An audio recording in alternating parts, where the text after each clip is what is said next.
जय हिंद मेरे बच्चों, राज्य जिज्ञासा अकेडमी की ऑनलाइन क्लासेस में मैं राजी सर आप लोगों का स्वागत करता हूं। आई होप मेरे बच्चों आप लोग स्वस्थ और मस्त होंगे। चलिए मेरे बच्चों, हम लोग जो है आज के जीके के इस महत्वपूर्ण क्विज प्रैक्टिस सीरीज को स्टार्ट करते हैं और जिसमें हम लोग जो है 20 महत्वपूर्ण प्रश्नों पर अध्ययन करने वाले हैं।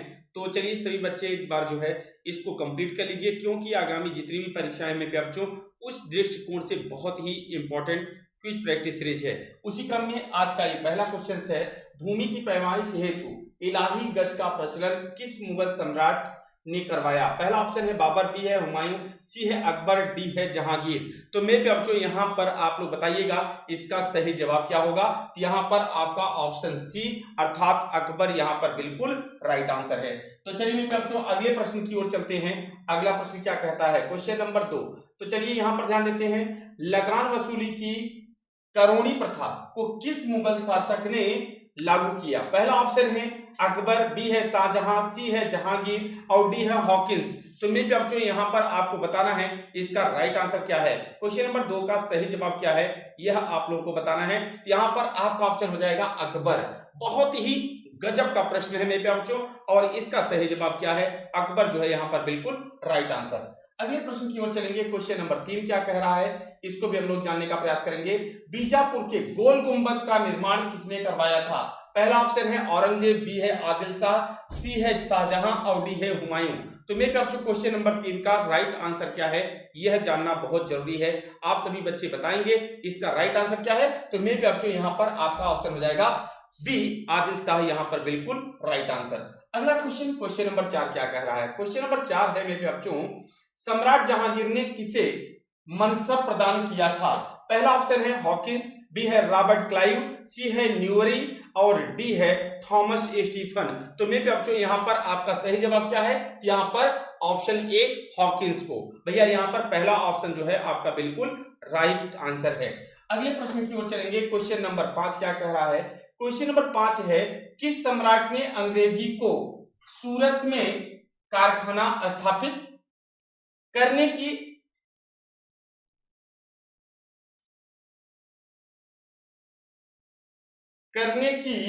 अनुमति प्रदान की थी? भैया यहाँ पर कह रहे हैं किस सम्राट ने अंग्रेजों को सूरत में कारखाना स्थापित करने की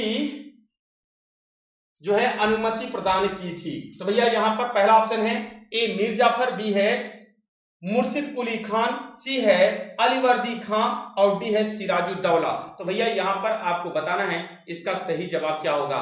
मेरे बच्चों क्वेश्चन नंबर 5 का राइट आंसर क्या है यह आप लोगों को बताना है। चलिए सभी बच्चे यहाँ पर बताने का प्रयास करेंगे। यहाँ पर आपका ऑप्शन सी अलीवर्दी खान जो है यहाँ पर बिल्कुल राइट आंसर। अगले प्रश्न की ओर चलते हैं, थोड़ा सा स्पीड मेंटेन करिए मेरे बच्चों। तो चलिए यहाँ पर क्वेश्चन नंबर 6, मुगल सम्राट की कमजोरी का लाभ उठाकर बंगाल में स्वतंत्र सत्ता की स्थापना किसने की थी? पहला ऑप्शन है मीर जाफर, बी है मुर्शिद कुली खान और सी है अलीवर्दी खान और डी है सिराजुद्दौला। तो मेरे बच्चों इसका सही जवाब क्या है यह आप लोगों को बताना है। चलिए थोड़ा सा स्पीड जरूर मेंटेन करके चलिए। यहाँ पर आपका ऑप्शन जो है बी बिल्कुल राइट आंसर है। अगला question, question number 7। Question number 7 यहाँ पर है, उस अंग्रेज चिकित्सक का क्या नाम था जिसे मुगल दरबार में राजकीय चिकित्सक नियुक्त किया गया? पहला ऑप्शन है टॉमस रो, बी है बर्नियर और सी है न्यूरी और डी है हॉकिंस। तो मेरे बच्चों यहाँ पर आपका ऑप्शन जो है बी बिल्कुल सही जवाब है। यहाँ पर बर्नियर जो है बिल्कुल राइट आंसर। अगले प्रश्न की ओर चलेंगे। अगला question, question number 8। Question number 8 है, मुगल राजनीति को किस महिला ने सबसे अधिक प्रभावित किया था? पहला ऑप्शन है जोधाबाई, बी है नूरजहां, सी है मुमताज महल और डी है रोशन आरा। तो मेरे बच्चों यहाँ पर आपका ऑप्शन हो जाएगा बी अर्थात नूरजहां जो है बिल्कुल सही जवाब है।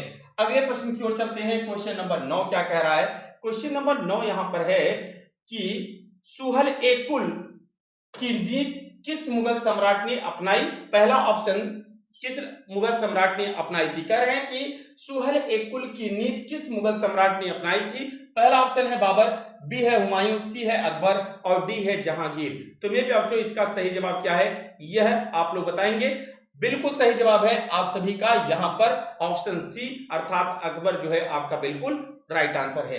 अगले प्रश्न की ओर चलेंगे। क्वेश्चन नंबर 10 देखते हैं। क्वेश्चन नंबर 10 क्या कह रहा है, ताजमहल का निर्माण किसने करवाया था? पहले ऑप्शन ए शाहजहां, बी है जहांगीर, सी है अकबर और डी है बाबर। तो मेरे प्यारे बच्चों यहाँ पर सही जवाब क्या है आप लोगों को मालूम है भाई, ये प्रेम का प्रतीक भी है। यहाँ पर आपका ऑप्शन ए जो है बिल्कुल सही जवाब है, शाहजहां यहाँ पर बिल्कुल राइट आंसर। अगले प्रश्न की ओर चलते हैं।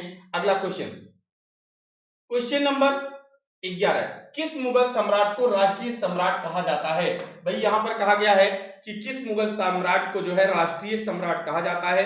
यहाँ पर पहला ऑप्शन है अकबर, बी है बाबर, सी है हुमायूं और डी है भैया फिर बाबर है। तो भैया यहाँ पर कौन सा ऑप्शन सही है? इसका मतलब है कि यहाँ पर आपका ऑप्शन जो है ए बिल्कुल राइट आंसर है। लेकिन आप लोग बाबर को मत मारिएगा, यहाँ पर अकबर बिल्कुल राइट आंसर। अगले प्रश्न की ओर चलेंगे। अगला प्रश्न क्वेश्चन नंबर 12 है, दिल्ली के लाल किले का निर्माण किसने करवाया था? पहला ऑप्शन है अकबर ने, बी है शाहजहां ने, सी है हुमायूं और डी है जहांगीर। तो मेरे बच्चों यहाँ पर आपको बताना है इसका सही जवाब क्या होगा। तो यहाँ पर भी आपका उत्तर क्या होगा? ऑप्शन बी अर्थात शाहजहां यहाँ पर बिल्कुल राइट आंसर। ठीक है, तो भैया दिल्ली के लाल किले का निर्माण किसने करवाया था, किस मुगल सम्राट ने? यहाँ पर आपका ऑप्शन शाहजहां जो है बिल्कुल सही जवाब है मेरे बच्चों। अगले प्रश्न की ओर चलते हैं। अगला क्वेश्चन नंबर 13 है कि तानसेन किस मुगल सम्राट के दरबार के संगीतज्ञ थे? पहला ऑप्शन है बाबर, बी है शाहजहां, सी है हुमायूं और डी है अकबर। तो मेरे बच्चों यहाँ पर आपका ऑप्शन जो है डी, तो यहाँ पर अकबर के नवरत्नों में थे। तो चलिए अगले प्रश्न की ओर चलते हैं। अगला क्वेश्चन नंबर 14, क्वेश्चन नंबर 14 क्या कह रहा है? यहाँ पर ध्यान दीजिएगा, सार्क का अस्थायी सचिवालय कहाँ स्थित है? पहला ऑप्शन है ढाका, बी है कराची, सी है काठमांडू और डी है इनमें से कोई नहीं। तो मेरे बच्चों ये कहां पर है? तो आप कहेंगे सर जी काठमांडू, यहाँ पर जो कि हमारे आपकी बांग्लादेश की राजधानी हुआ करती है। तो चलिए अगला प्रश्न, नेक्स्ट क्वेश्चन क्या कहते हैं? क्वेश्चन नंबर 15, विकासशील एशियाई देशों को आसानी से ऋण उपलब्ध करवाने वाली अंतरराष्ट्रीय एजेंसी कौन सी है? पहला ऑप्शन ए अंतरराष्ट्रीय मुद्रा कोष, बी है एशियाई विकास बैंक और सी है अंतरराष्ट्रीय विकास संघ और डी है विश्व बैंक। तो भैया यहाँ पर आपका क्या हो जाएगा? एशियाई विकास बैंक। यहाँ पर ध्यान दीजिएगा, विकासशील एशियाई देशों को आसानी से ऋण उपलब्ध कराने वाली अंतरराष्ट्रीय एजेंसी कौन सी है? तो आप कहेंगे एशियाई विकास बैंक। यहाँ पर आपका ऑप्शन जो बी है वह बिल्कुल सही जवाब है मेरे बच्चों। अगले प्रश्न की ओर चलते हैं। अगला प्रश्न हमारा क्या कह रहा है? क्वेश्चन नंबर 16 है, सन 1955 ईस्वी में पंचशील सम्मेलन कहाँ आयोजित हुआ? पहला ऑप्शन है कैरो मिस्र, बी दिल्ली भारत और सी है बांडंग इंडोनेशिया और डी है ढाका बांग्लादेश। तो मेरे बच्चों यहाँ पर आपका इंडोनेशिया जो है बिल्कुल राइट आंसर है। अगले प्रश्न की ओर चलेंगे। क्वेश्चन नंबर 17 क्या कह रहा है, इसको भी हम लोग समझने का प्रयास करेंगे। क्वेश्चन नंबर 17 है, सदस्य देशों द्वारा कौन सा दिन राष्ट्रमंडल दिवस के रूप में मनाया जाता है? पहला ऑप्शन है 24 मई, बी है 24 अक्टूबर, सी है 14 नवंबर और डी है 25 जनवरी। तो मेरे बच्चों यहाँ पर आपका ऑप्शन ए अर्थात 24 मई यहाँ पर बिल्कुल राइट आंसर है। अगले प्रश्न को देख लीजिए। क्वेश्चन नंबर 18 क्या कह रहा है? क्वेश्चन नंबर 18 यहाँ पर है, पंचशील के सिद्धांत की हिमायत सर्वप्रथम किसने की थी? पहला ऑप्शन है भारत और म्यांमार और बी है भारत और अमेरिका, सी कहता है भारत और इंडोनेशिया और डी है भारत और पाकिस्तान। तो मेरे बच्चों यहाँ पर आपका ऑप्शन ए सही हो जाएगा, भारत और म्यांमार यहाँ पर आपका बिल्कुल राइट आंसर है। तो चलिए नेक्स्ट क्वेश्चन की ओर चलते हैं। क्वेश्चन नंबर 19 क्या कह रहा है? क्वेश्चन नंबर 19 यहाँ पर है, पंचशील के 5 सिद्धांत क्या हैं? पहला ऑप्शन ए भारतीय विदेशी नीति का आधार, बी है कन्फ्यूशियस का दर्शन शास्त्र, सी है महावीर का दर्शन शास्त्र और डी है उपरोक्त में से कोई नहीं। तो भैया यहाँ पर आपका ऑप्शन क्या हो जाएगा? भारतीय विदेशी नीति का आधार। पंचशील के 5 सिद्धांत क्या है? तो भैया भारतीय विदेशी नीति का आधार यहाँ पर आपका पहला ऑप्शन जो है क्वेश्चन नंबर 19 का जो है बिल्कुल राइट आंसर है। तो चलिए हम इस प्रैक्टिस सीरीज का लास्ट क्वेश्चन देख लेते हैं। भाई क्वेश्चन नंबर 20 क्या कह रहा है? क्वेश्चन नंबर 20 कह रहा है, सार्क का प्रथम अध्यक्ष कौन था?